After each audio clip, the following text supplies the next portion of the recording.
Good morning, everybody. It is 7 o'clock. We're in the Lancashire village of St Michael's on Wyre this morning. Police are expected to complete the process of formally identifying a body discovered around a mile from where Nicola Bulley disappeared.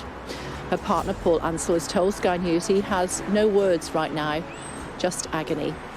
She was last seen more than 3 weeks ago walking her dog along the River Wyre after dropping her daughters, aged 6 and 9, at school. It's Monday, the 20th of February. The discovery will raise more questions for Lancashire Police. An inspector's report last year found the force needs to improve the way it investigates crime. 2 walkers spotted a body washed up in reeds on the bank of the River Wyre yesterday morning. Police closed off roads and deployed specialist divers while helicopters and drones were seen overhead. Also this morning, 11,000 ambulance drivers, paramedics and emergency care workers walk out in England and Wales. The United States warns China of serious consequences if Beijing sends weapons and ammunition to help Russia's war in Ukraine. A former Brexit minister warns that up to 100 Conservative MPs could vote against Rishi Sunak's Brexit deal on Northern Ireland. We'll hear from the DUP's Sammy Wilson on this programme.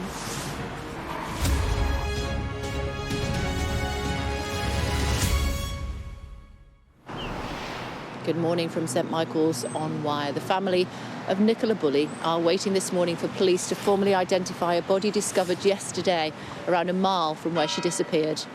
Her partner, Paul Ansell, has told Sky News he has no words right now, just agony.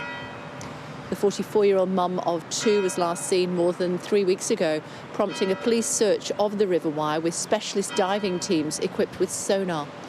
Lancashire Police faces growing questions over its investigation, and it's emerged that an inspector's report last year found the force needed to improve the way it investigates crime.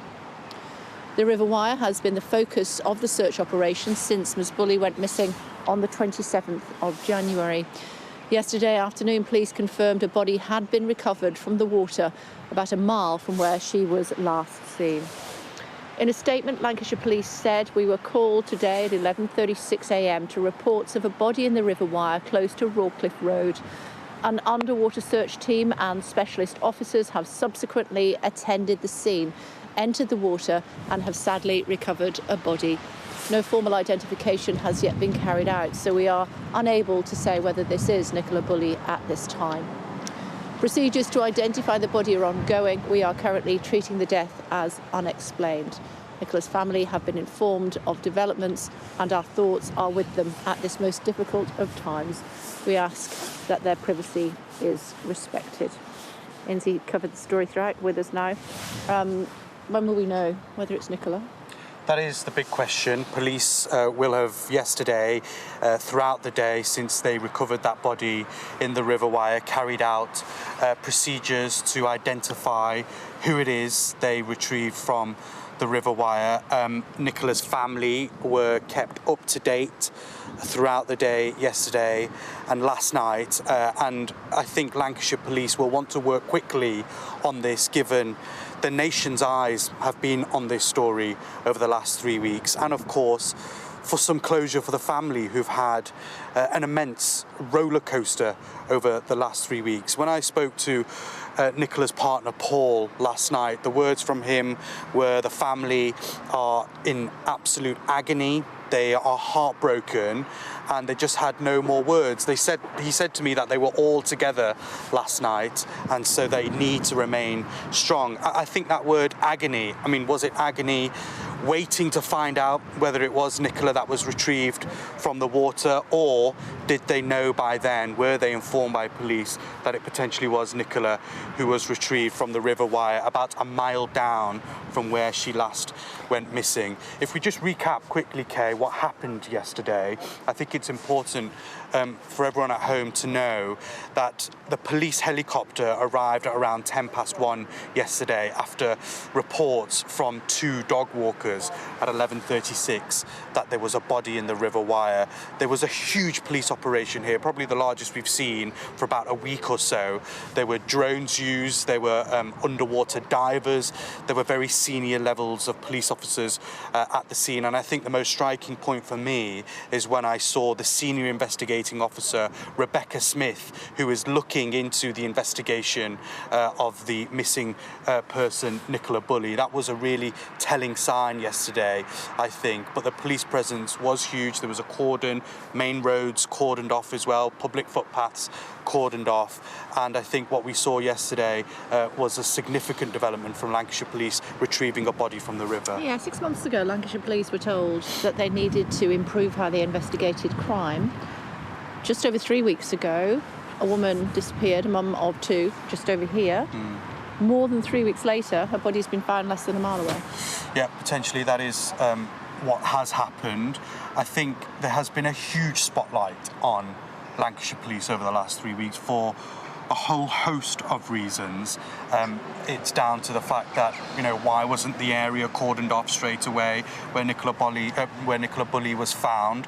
Why wasn't there, a senior investigating officer implemented straight away? It took them a good few days in order for Rebecca Smith to be identified as the SIO, but also SIO being the senior investigating officer.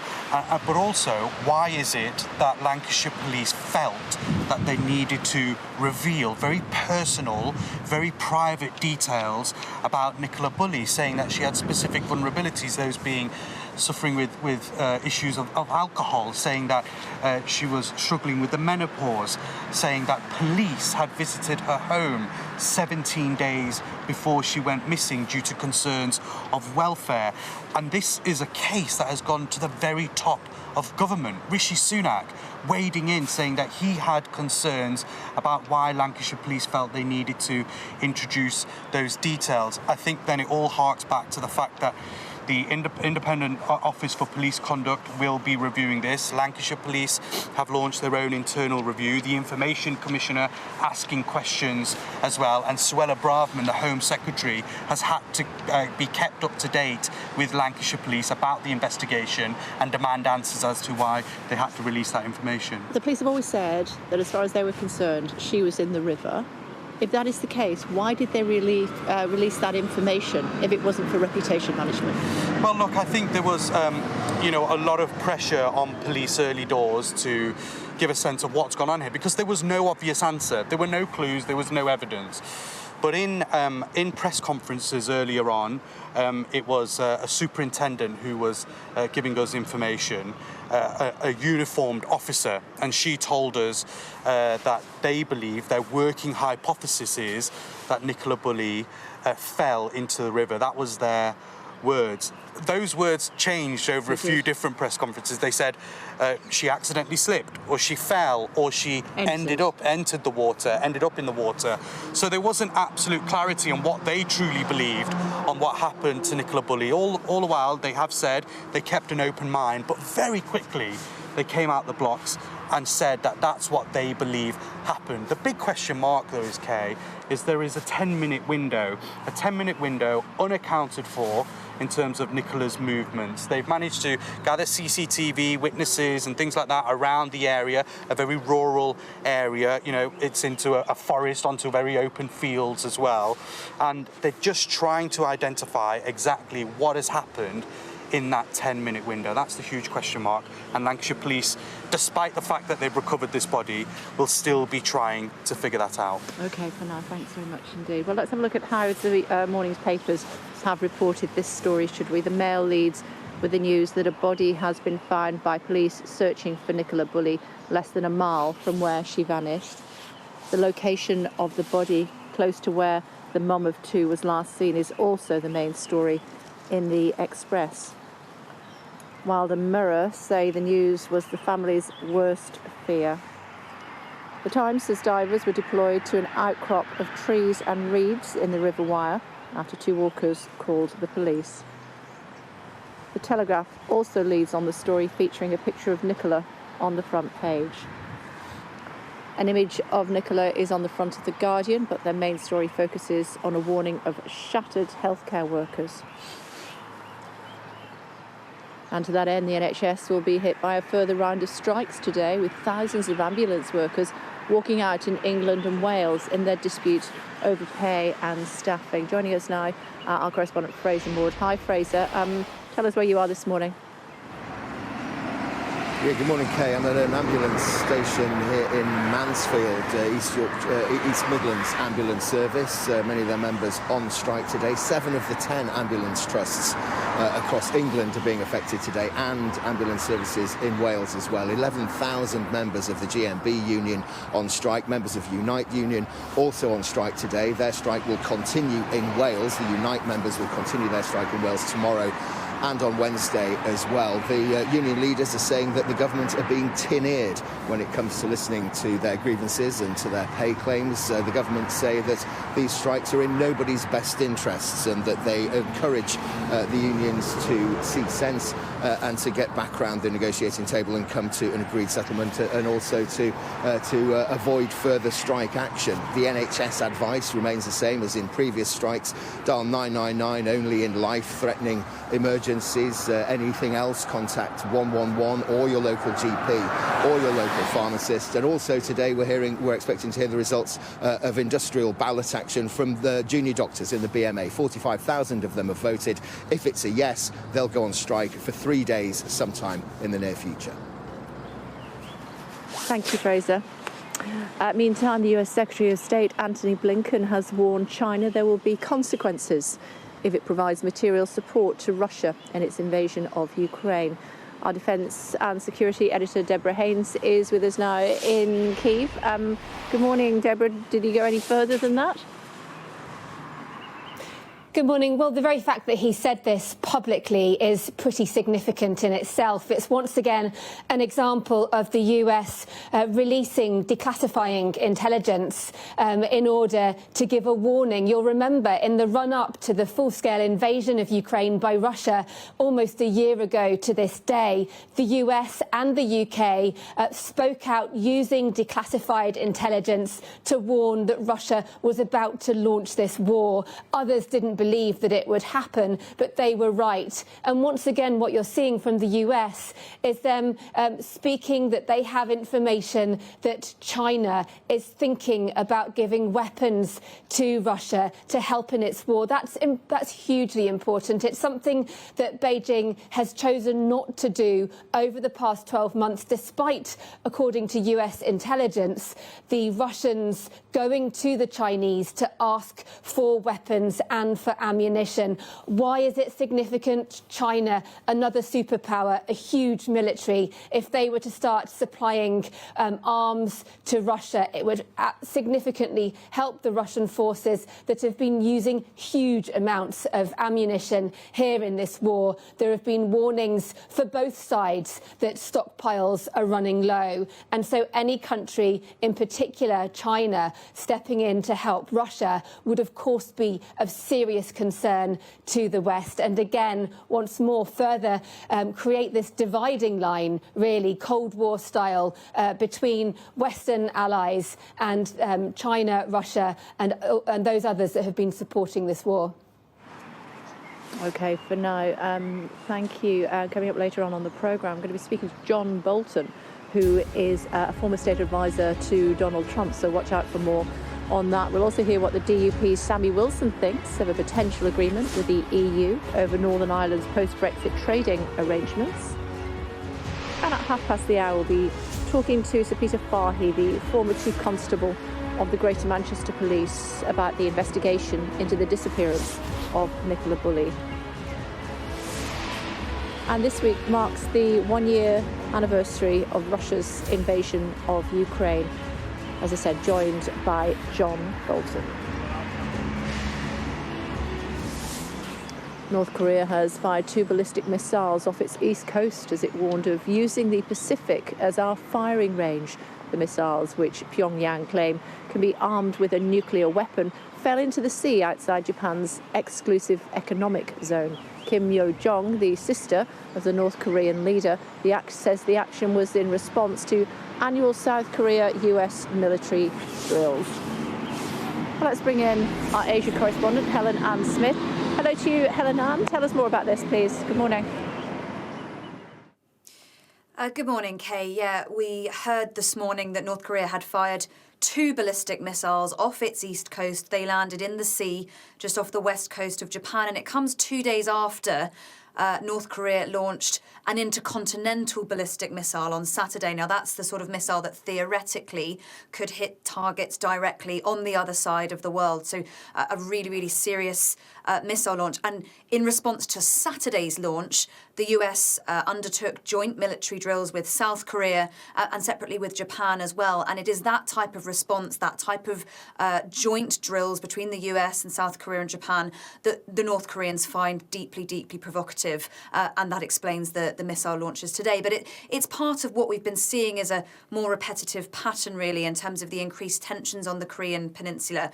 Last year, more missiles were launched by North Korea in the year of 2022 than at any time in any year since the current leader Kim Jong-un came to power there. And this sort of response, either side, is something that we've been seeing more regularly. The real concern, certainly for South Korea, for Japan and for the US and its allies, is if and when North Korea moves forward to test another nuclear weapon. It hasn't done that for 5 or 6 years, and if and when that happens, that will be seen as a real escalation, and that is something that many powers in the region are very worried about. OK, Helen Ann, thank you.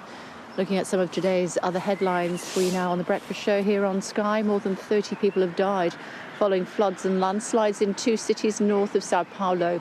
Searchers say that a 7-year-old girl was among those that died. Weather forecasts suggest heavy rains will continue along Sao Paulo's coast. The body of the footballer Christian Atsu, who died when an earthquake struck Turkey 2 weeks ago, has been flown back to his native Ghana. The 31-year-old was found dead in the ruins of a hotel in southern Turkey. He previously played for Premier League clubs Newcastle, Everton and Chelsea. An Australian man has died after being attacked by a shark in waters off New Caledonia in the French Pacific. The 59-year-old man was swimming near a barge in the capital, Nuema, when the shark attacked. Emergency crews tried to save the man who died after suffering bite wounds to his leg and both arms.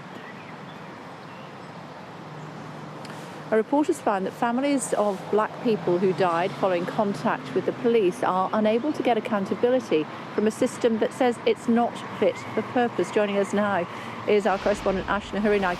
Good morning, Ashna. Good morning, Kay. I'm standing outside the Home Office, the body which funds the Independent Office for Police Conduct, the police watchdog which stands accused of failing families, according to a charity called Inquest. The racial disparity between black people and those who are white is bigger than previously thought. Black people are 7 times more likely to die following police restraint compared to those who are white. There are also some other stark statistics in this report published today, but essentially the blame is being put at the foot of the door of the IOPC, a body which, as I say, is meant to investigate such incidents. But this body, this charity, found that the system is failing black families. Officers aren't being held accountable for incidents involving race, and no death of a black person has led to any officers being or facing any disciplinary action in incidents involving race. The IOPC, in response to this, has said in a statement, evidence of disproportionality in the use of police powers has long been a concern which impacts on the confidence in policing, particularly in black, Asian and minority ethnic communities. We remain committed, they say, to working with Inquest, the charity that conducted this report, and others to reduce deaths in custody and end the disproportionality that people of colour face in policing, the wider criminal justice system and society as a whole. The Home Office says that nobody's race should determine how much force is used on them when they're being restrained. But if you ask this charity, for certain communities it is happening more than others. Ashna, for now, thank you. Well, there's growing speculation that the government could announce a deal with the EU in the coming days over post-Brexit trading arrangements in Northern Ireland. The DUP has refused to allow Northern Ireland's devolved institutions to form a government because they object to checks on trade with other parts of the UK, which were agreed by the former Prime Minister Boris Johnson to ensure an open border on the island of Ireland. Sammy Wilson, DUP MP for East Antrim, is with us now. Hello to you, Mr Wilson. Thanks for joining us this morning. After the Prime Minister's visit to Northern Ireland, the DUP leader, your boss, Geoffrey Donaldson, saying that Rishi Sunak faced, I'm quoting, a big moment to agree the right deal for Northern Ireland. What is the right deal for Northern Ireland? The right deal for Northern Ireland is, first of all, to ensure that Northern Ireland is treated in the exact same way as the rest of the United Kingdom. In other words, that the laws which apply in Northern Ireland are UK laws, not EU laws. We've now left the EU. That the people in Northern Ireland have got the ability, where issues are devolved, to decide what laws that we have applied here, not Brussels. And as a result of that, then all of the other issues about barriers to trade and checks on goods would no longer be necessary. And that really is the objective that the Prime Minister has to achieve when he negotiates with the EU. So far, what we've had is some tinkering with the protocol. But the fundamental issue of the protocol is that Northern Ireland is now separated from the rest of the United Kingdom. That's impacted on the union. In fact, the Act of Union has had to be changed as a result of that. And we find ourselves economically disadvantaged because goods can't be brought in from GB without going through a border checkpoint and being checked, or else there's huge bureaucratic barriers put in the way of GB firms trading in Northern Ireland. Those are the issues that need to be addressed. I think most people would agree that oven-ready deal was probably half-baked and something does have to be done. But what does the DUP do if the UK and the EU reach an agreement without your involvement? Well, we will then continue to refuse to implement it. And that means that we cannot participate in the Stormont Assembly because, essentially, if a deal is agreed which still keeps us within the EU single market, as ministers in the Northern Ireland Assembly, we would be required by law to implement that deal.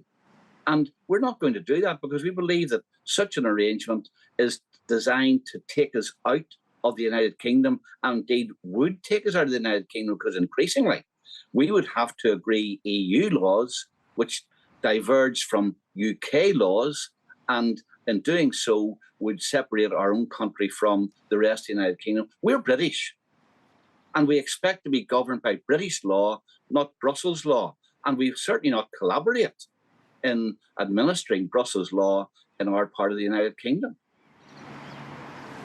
You say you would be obliged by law to carry out the agreement, but you would refuse to do that. So in other words, you would break the law? No, we wouldn't. We would simply refuse to participate in the Assembly. And of course, under the Good Friday Agreement, because we do live in a divided society, the Assembly can only operate if there's a consent of both Unionists and Nationalists to its operation and to what goes on in it. And if our consent is to be not given to the laws which we're required to administer, then the Assembly can't operate. It's as simple as that. And, you know, I think Ian Duncan-Smith yesterday made a very, very good point. The government has a choice. Either it can protect the Good Friday Agreement or dispense with it in order to comply with the demands of Brussels and the EU. I think that the UK government has its remit to, first of all, protect peace in Northern Ireland, protect the Union, not the European Union, the Union of the United Kingdom, and that's what the outcome of these negotiations must be. Otherwise, you know, it's unreasonable to ask Unionists to participate in an arrangement which is designed for the breakup of the Union. And that's what's at stake here. And that's why this is a historic moment for the Prime Minister. He's got to choose, is he the Prime Minister of the whole of the United Kingdom, or is he the Prime Minister of part of the United Kingdom who's prepared to abandon another part to the demands of the European Union? What do you make of suggestions over the weekend that the Prime Minister before last, Boris Johnson, has been tinkering around? Well, first of all, what Boris Johnson has said is that it makes sense in negotiations to have as much leverage as you can. And one of the ways of achieving that is for the government to see the Northern Ireland Protocol Bill, which would in effect give the government in Westminster the right to act unilaterally if they can't reach agreement with the European Union. His argument has been that you've got far more leverage if you've got an alternative to the outcome of the negotiations. That's something actually that we have been arguing for since the Protocol Bill was introduced. And if the former Prime Minister is now saying that he believes that's a good tactic as well, then we welcome that. And I hope that the government does listen to that, because our fear is that they've gone into these negotiations with an attitude of defeat, almost. They have not seen the Protocol Bill through the House of Lords. They've already taken powers from the Stormont government to implement border control posts and build border control posts at 3 ports in Northern Ireland, again, to try and please the EU. And they've agreed that they'll hand over commercial and trading data to the EU, something which the EU had been demanding, all ahead of reaching any agreement. And, it does cause you to wonder sometimes about their negotiating tactics. Why do you give the other side all of the things they wanted for before they give you anything in negotiations? Just before I let you go, Mr. Wilson, I'm not sure if you are a betting man or not, maybe on the Gold Cup, I'm not sure. But if you were a betting man, do you think there'll be a deal over the line this week? No, I don't. And I think that the Prime Minister probably has downplayed things at the weekend as well, because he realises there are barriers and hills to climb. And he knows the kind of issues that have to be dealt with. I hope that he does go into negotiations with a full understanding of what is required. We have got 7 tests, but don't forget, our 7 tests are no different than what the Prime Minister has promised he wants to seek as well, because in the Protocol Bill and in the command paper, which the government published last autumn to deal with the protocol, they were asking for exactly the same things as I've been talking about here this morning. So he knows the gap that exists at present, and I hope that he intends to keep on the negotiations until that gap is closed. Good to talk to you. Thanks for taking the time. Much appreciated. Thank you. Thank you. Tamara's with us this morning. Tamara, your thoughts? Good morning.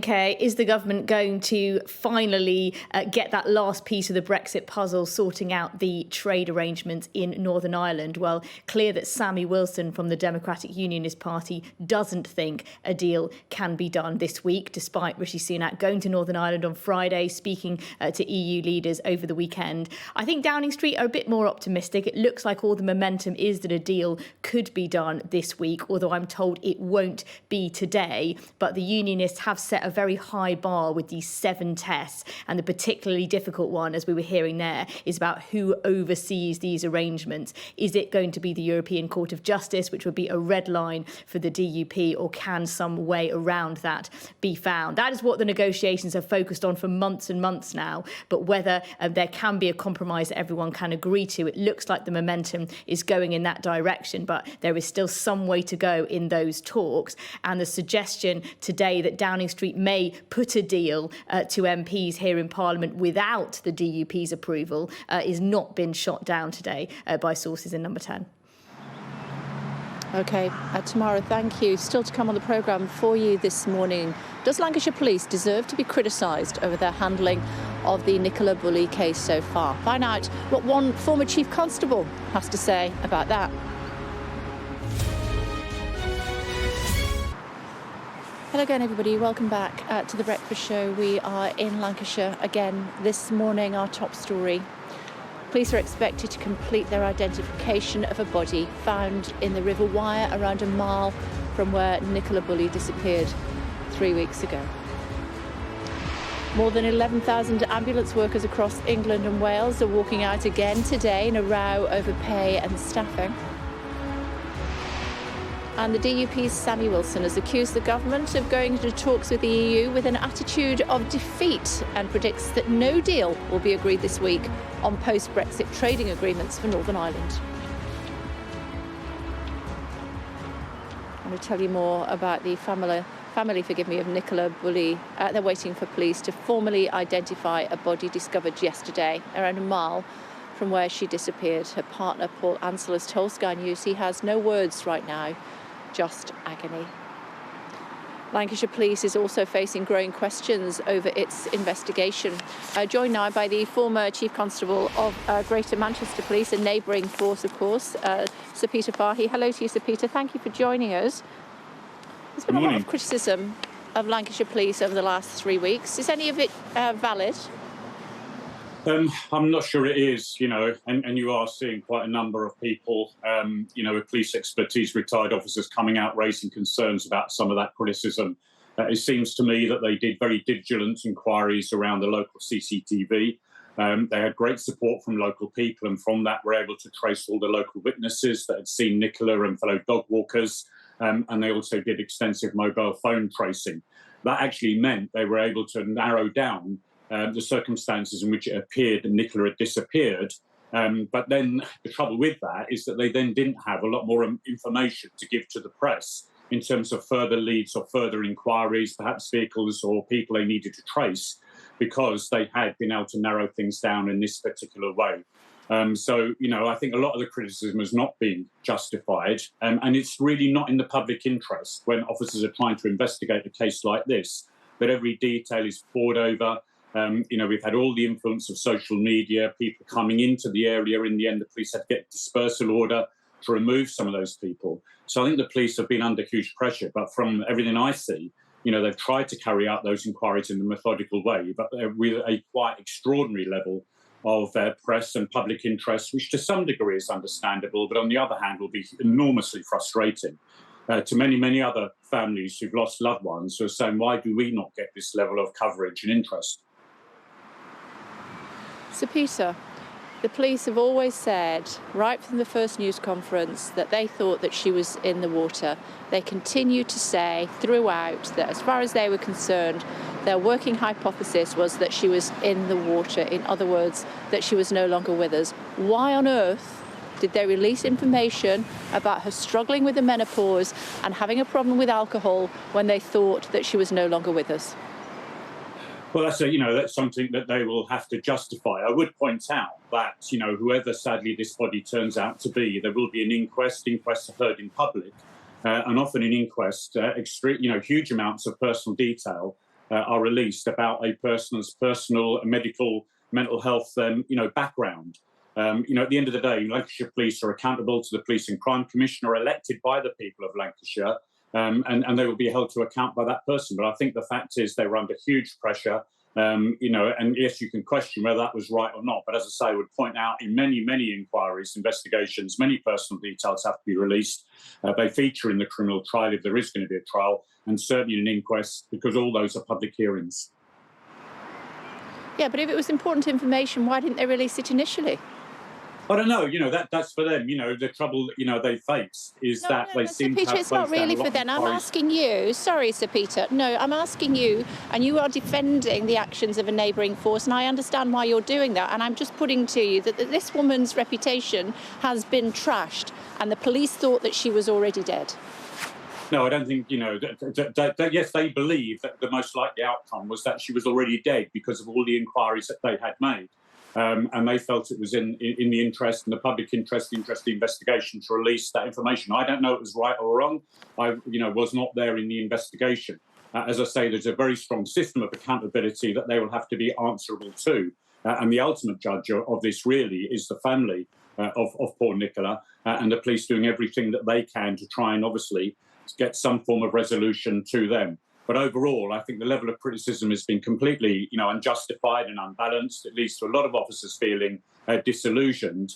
And as I say, there's a wider issue here about when officers are under this degree of press interest, but public, but particularly all the issues on social media, which I know are very difficult to counter.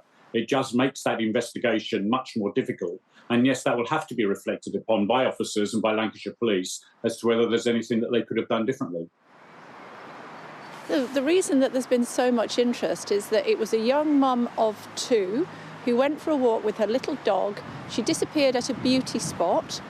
She was missing for 3 weeks. We were told that the river had been searched and searched and searched again. A body's been found less than a mile away from where she entered the water, according to the police. Yeah, and anybody that knows anything about rivers and tidal flows and how bodies behave when they enter a water, will know that this is extremely complex and difficult in trying to, search that. I come back to it. Everything I see is that the Lancashire Police have been very vigilant in all their inquiries. They've had great local support. I've never seen a case which has had that degree of interest. Yes, there was some element of it being a sort of like a mystery. People say, well, she disappeared off the face of the earth. I think Lancashire Police, from an early stage, looking at all the different information they had this particular hypothesis. They always stressed that they were trying to keep an open mind. But the difficulty they had was there was this degree of public interest, press interest. And at the end of the day, they didn't really have a lot more to say. Sadly, they had to wait, for the search and for the body to be found. But as I say, that has been frustrating then for the press and for the public. And you don't feel from what you're saying that criticisms by the Home Secretary and also by the Prime Minister, who says that this force has questions to answer, are valid? No, well, I think, they've expressed concerns. I don't think they've criticised the police. And I think the fact is they don't know all the details of the investigation. It is highly unusual for national politicians to intervene in a case like this. As I say, the person the police are accountable at the local level is the Police and Crime Commissioner. And I'm sure their office will look into this very closely.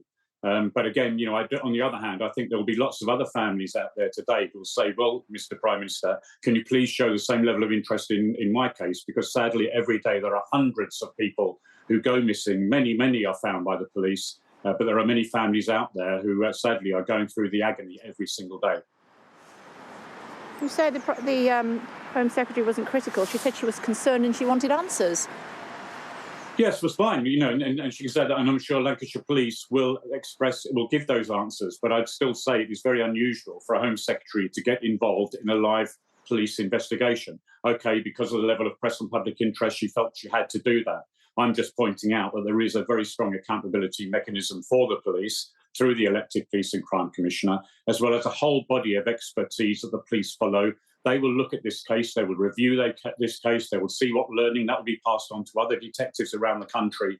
Because I say the police build all this on huge amount of experience and expertise. All the officers involved have had to be highly trained and accredited. And everything I've seen is they've tried to do their best in this very difficult case. Thank you for joining us, Sir Peter. Always much appreciated. Thank you. Inzi's here, been listening to what Sir Peter had to say. Interesting, because very, very defensive. As a former Chief Constable probably would be of a force. Lancashire Police is a big, big force, one of the largest in the country. It's got to cover huge ground as well. And yes, there has been a massive amount of criticism as to how they've carried out this investigation.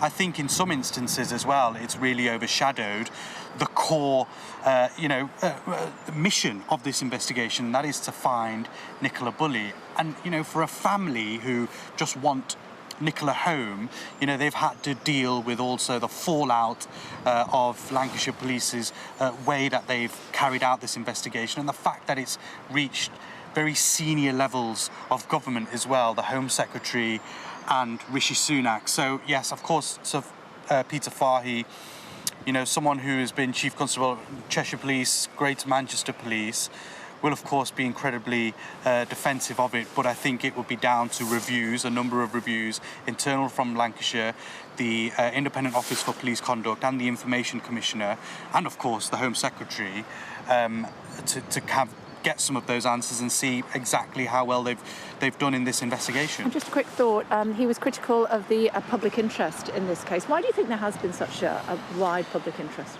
Let's just quickly paint that picture again, Kay. A mum of 2, a 45-year-old, went missing. She's got 2 daughters at home, A phone was left on a bench, unlocked. A dog was left on its own, scurrying between the bench and a gate, and its harness on the floor, all next to a river, a cold and in some parts a deep river. It's such a vivid image that what on earth has happened here? You know, it's an absolute mystery. And I think in this day and age, in social media, TikTok, people have taken to those platforms to try and figure out themselves what's gone on. But there are things at the very heart of it. The fact that she is a mom, the fact that she owns a dog, and the fact that it is a huge mystery. And so many people just want to try and find out what happened to Nicola Bulley. And of course, let's not forget that the police were appealing for anybody who had any information, including dash camming from 700 vehicles that pass the road just here, to get in touch.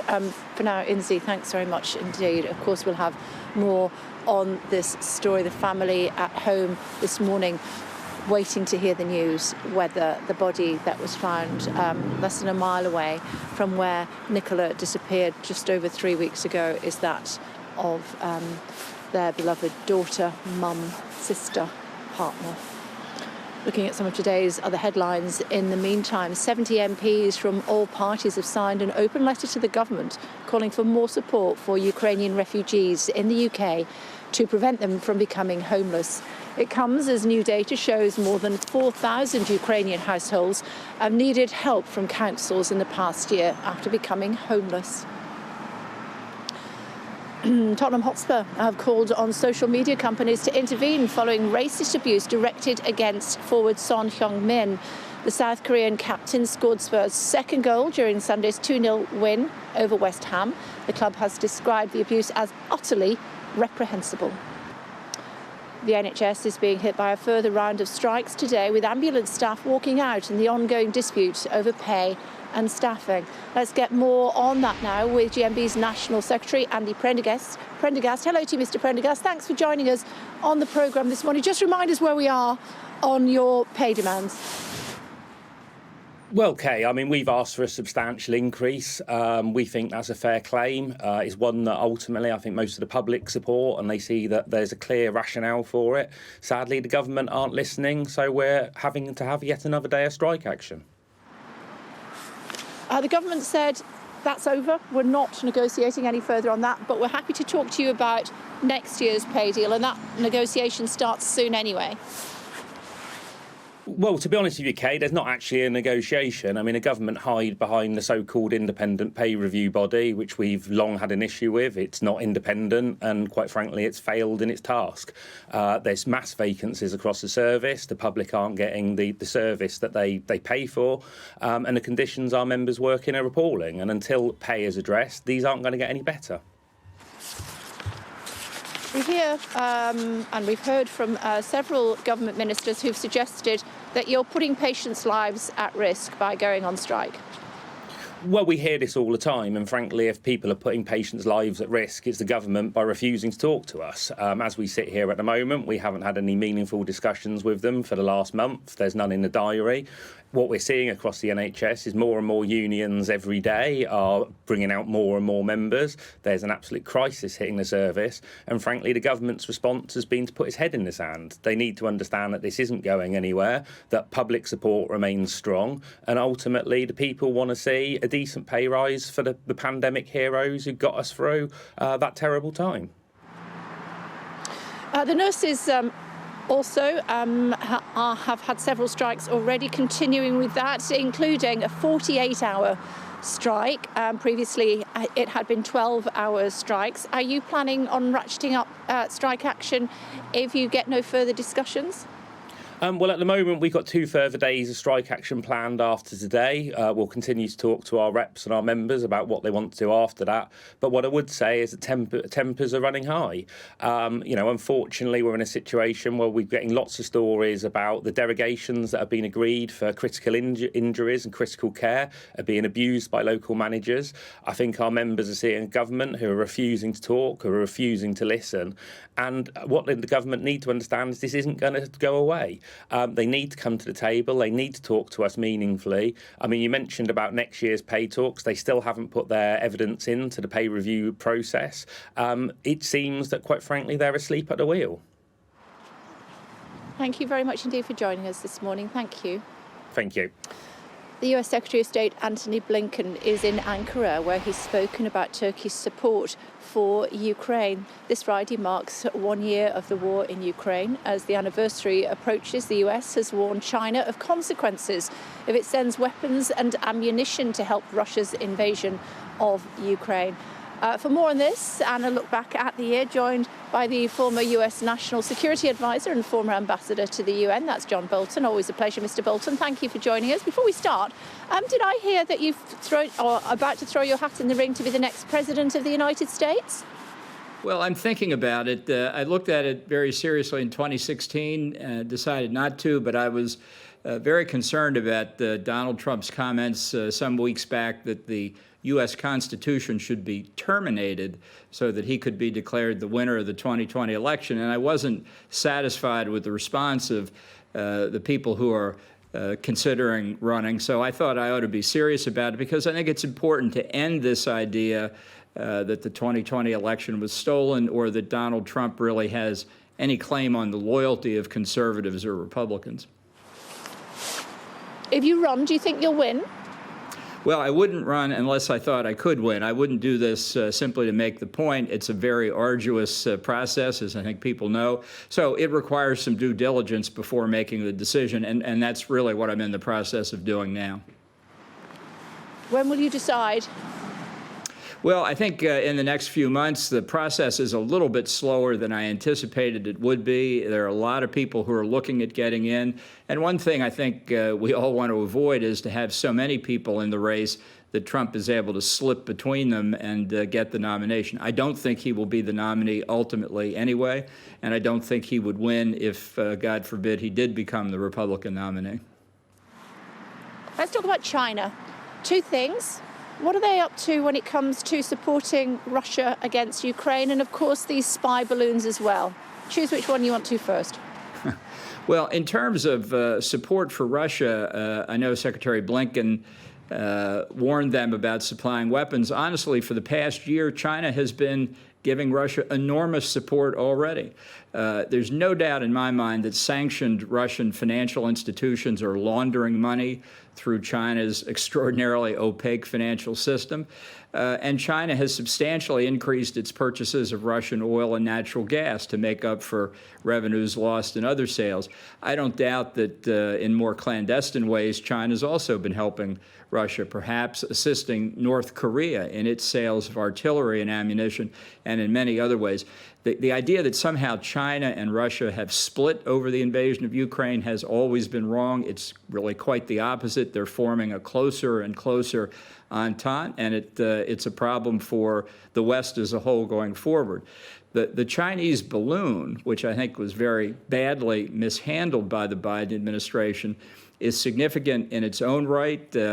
People theorize that one reason they're interested in balloon surveillance over the United States is that in the event of war, people have spoken for a long time about China's anti-satellite program being designed to take out American eyes in the sky. So they would expect we would then do the same to theirs, and balloon surveillance is a substitute, a poor substitute, I think, but something to look at. So this balloon should be a wake-up call for people in the United States, in Europe, and elsewhere who don't think China is a threat in the 21st century. In my view, China is the existential threat in the 21st century.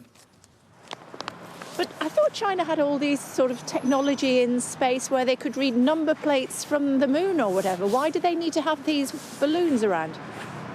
Right. Well, their cameras may not be as good as ours, but even if they are, as I say, in a circumstance, in conflict or in pre-conflict crisis, when the sides were destroying their satellite observation capabilities, having some alternative high-flying aircraft like the U-2 that we have, or these balloons, could be at least something of a substitute. And Chinese research may be moving faster ahead on that than ours has been.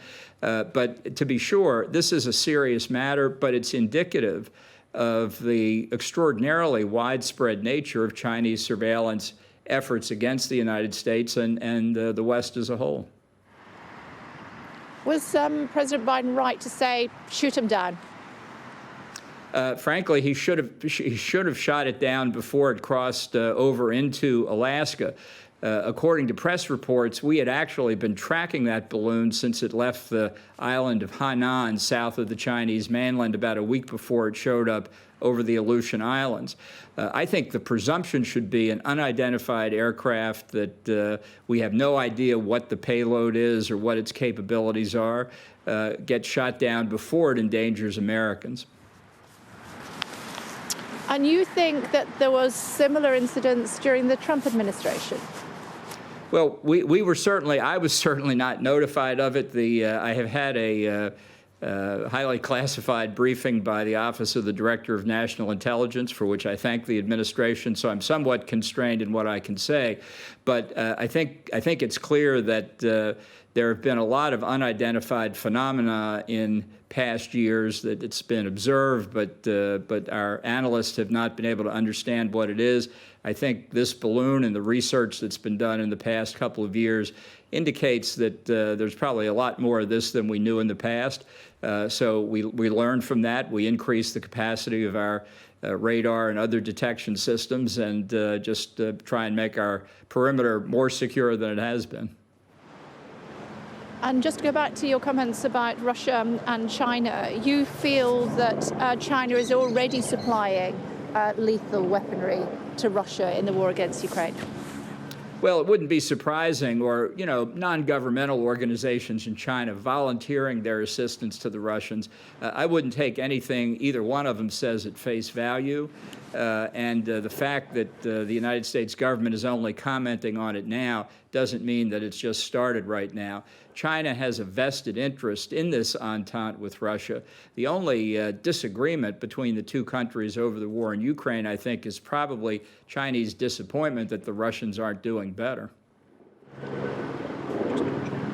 Okay, thank you very much indeed for joining us. As always, Mr. Bolton, look forward to seeing you in the studio again soon. Thank you. Thank you. Just a quick thought, Inzi, about what we're expecting today up here in Lancashire. Well, look, I think Lancashire Police will be working in the early hours of this morning as this village wakes up to try and get the information to identify the body that they retrieved from the water yesterday. If it is Nicola Bulley, I wouldn't be surprised if they gather the media together to do a news conference to deliver more information. That's, of course, things that we are waiting to hear from Lancashire Police. But this village is waking up. The school will be opening up soon, where Nicola's two daughters would have gone. And I think a lot of people will be concerned, hurt, and in pain waking up in this village this morning. That's absolutely right, Inzi. Thanks very much indeed. So if you are just tuning our way, we are up in Lancashire again this morning after the news that a body was discovered in the River Wyre just before lunchtime yesterday. That body has not yet been identified, but we have heard from the family, who are completely numb this morning, waiting for the news as to whether or not it is Nicola Bulley.